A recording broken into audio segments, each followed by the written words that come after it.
Hello दोस्तों, स्वागत है एक बार फिर से आप सबों का आपके अपने प्यारे यूट्यूब चैनल ज्ञानी गुरुकुली में। दोस्तों, इस वीडियो में हम साइकोलॉजी से रिलेटेड यानी मनोविज्ञान से रिलेटेड जो आपका 5 अप्रैल का एग्ज़ाम होने वाला है उसी से रिलेटेड टॉप 40 एमसीक्यू से प्रश्न बताने वाले हैं जो आपके एग्ज़ाम में उपयोगी शामिल हो सकते हैं और बहुत सारे प्रश्न यहाँ से मैच होंगे। तो चलिए शुरू करते हैं किसी देरी के। अगर आप हमारे चैनल पर नए होंगे तो चैनल को सब्सक्राइब कर लीजिएगा, बेल आइकन को प्रेस कर दीजिएगा, क्योंकि इसके आगे भी जो भी तैयारी होगी, जो भी नोटिफिकेशन जेक के द्वारा जारी किया जाएगा और सारी क्लास की तैयारी इस चैनल पे कराई जाती है। तो चलिए शुरू करते हैं बिना किसी देरी के। तो चलिए देखते हैं आपका पहला सवाल क्या है। बुद्धि का बिना साइमन परीक्षण कब विकसित हुआ था? तो इसका ऑप्शन नंबर बी सही हो जाएगा 1905 ईस्वी में। चलिए प्रश्न संख्या दूसरा क्या देख लेते हैं। क्या है, किसी ने बुद्धि को एक सार्वभौम क्षमता कहा है। तो बुद्धि को सार्वभौम क्षमता किसने कहा था? तो इसका ऑप्शन नंबर ये सही हो जाएगा वेस्लर ने। चलिए प्रश्न संख्या तीसरा देख लेते हैं।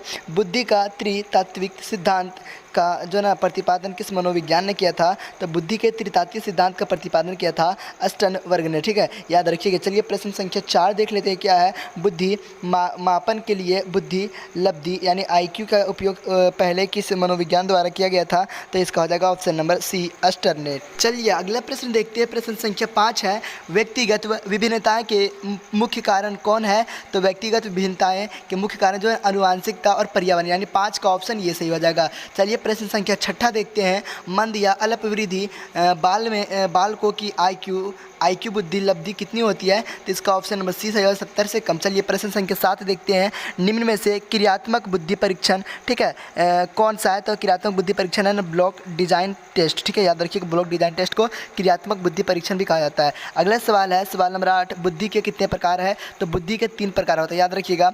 प्रश्न संख्या 9 है, अलेक्जेंडर के क्रियात्मक परीक्षण माला में कितने उप परीक्षण है? तो इसका ऑप्शन नंबर ये सही हो जाएगा। चलिए प्रश्न संख्या 10 देखते हैं। किस आयु के बच्चे में अभिक्षमताएं स्पष्ट रूप से दिखाई पड़ने लगती है? तो इसका ऑप्शन नंबर सी सही हो जाएगा 7 से 10 वर्ष के लड़के में। ठीक है, इस तरह से आप लोगों ने यहाँ तक 10 प्रश्न को आसानी से देख लिए। चलिए प्रश्न संख्या 11 देखते हैं। अभिक्षमता किसी व्यक्ति के प्रशिक्षण के बाद उसे ज्ञान, दक्षता तथा प्रतिक्रियाएं को जानने की योग्यता है। ये कथन किनका है? तो ये कथन है क्या, इनके कथन का नाम है टर्मन। ये इसके कथन जो ना उनके लेखक का नाम है टर्मन। यह कथन लेखक टर्मन ने कहा था। अगला सवाल है सव यानी सेल्फ का क्या है? ठीक है, तो इसका ऑप्शन नंबर ये सही हो जाएगा। सव अपने बारे में विश्वासों, भावों और अनुभवों को बताता है। चलिए अगला सवाल देखते हैं। सवाल नंबर 13 है, व्यक्तित्व किस शब्द से बना है? तो व्यक्तित्व जो है ना पर्सोना से बना है। किससे? पर्सोना से।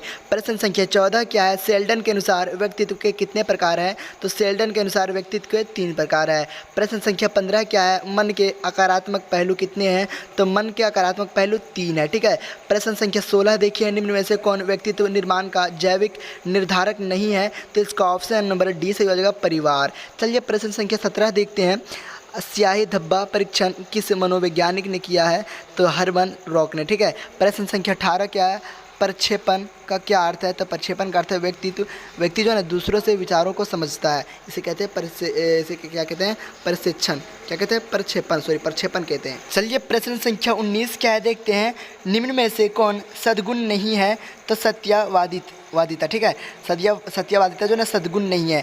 अगला सवाल नंबर 20 है, व्यक्तित्व का शील गुण है। व्यक्तित्व का शील गुण क्या है? तो व्यवहार का विशिष्ट तरीका।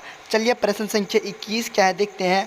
मनुष्य के स्वभाव के प्रति सकारात्मक एवं आशावादी दृष्टिकोण पर बल देता है। तो मानवतावादी दृष्टिकोण। ठीक है, चलिए प्रश्न संख्या 23 देख लेते हैं। क्या है प्रश्न संख्या 23, सौर और वायु प्रदूषण कौन सा प्रतिबल कारक है? तो पर्यावरणीय प्रतिबल।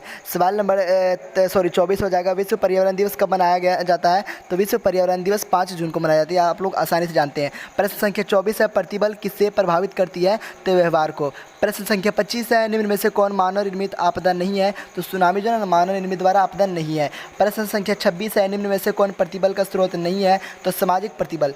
प्रश्न संख्या 27 क्या, अस्टेर्स। ठीक है, शब्द लैटिन के किस शब्द से बना? अस्टेर्स जो है ना शब्द लैटिन के किस शब्द से बना है? तो स्टिक्स अस्टिकस से बना, ठीक है। प्रश्न संख्या 28 क्या है, निम्न में से कौन पर्यावरणीय प्रतिबल है, तो भूकंप पर्यावरणीय प्रतिबल है। प्रश्न संख्या 29 क्या है, रोगी और चिकित्सक के बीच चिकित्सात्मक संबंध की कितनी अवस्थाएं हैं, तो 3 अवस्थाएं हैं, ठीक है। यहाँ तक आप लोगों ने 29 प्रश्न को आसानी से देख लिया। चलिए अगला प्रश्न देखते हैं। प्रश्न संख्या 30 क्या है, निम्न में से कौन मनोविश्लेषण विधि से संबंधित नहीं है, तो इसका ऑप्शन नंबर डी सही हो जाएगा, स्थानांतरण की अवस्था। प्रश्न संख्या 31 है, व्यवहार चिकित्सक लिंडस्ले और स्वीकर के द्वारा विकसित किया गया क्या है, तो गलत है, ठीक है। अगला सवाल नंबर 32 है, प्राणायाम में सांस का संचालन निहित होता है, तो ये सही है, ठीक है। चलिए अगला सवाल देखते हैं। सवाल नंबर 33 क्या है, फायड ने मानसिक रोगों का कारण दमित इच्छाओं को माना है, तो ये सही है। चलिए अगला सवाल नंबर 34, आयुर्वेदिक में जीवन शैली के मूल तत्व कितने हैं, तो 6 है। सवाल नंबर 35 है, इस वीडियो का अंतिम सवाल है, क्योंकि जो है ना आपका साइकोलॉजी में 35 प्रश्न पूछे जाते हैं, ठीक है। तो मनोचिकित्सक का अर्थ क्या है, ये और बी दोनों, इसका ऑप्शन नंबर सी सही है, ये और बी दोनों, क्योंकि मानसिक रोगों का उपचार करना भी मनोचिकित्सक का अर्थ होता है और शारीरिक रोगों का उपचार करना भी। तो दोस्तों इस वीडियो में मैंने आपको टॉप 35 MCQs बताए। तो दोस्तों वीडियो से अगर आपको कुछ सीख मिली हो और यहाँ से बहुत सारे प्रश्न आपके एग्जाम में जो ना मैच करने वाले हैं, आप लोग टेंशन ना लें, आप लोगों का रिजल्ट अच्छा होगा। अच्छे को पकड़े, क्योंकि अच्छा चीज़ बहुत कम मिलता है, क्योंकि दारू बेचने वाले को कहीं जाना नहीं पड़ता, बाकी दूध बेचने वाले को घर घर जाना पड़ता है। तो मिलते हैं अगले वीडियो में कुछ खास चीज़ों के साथ।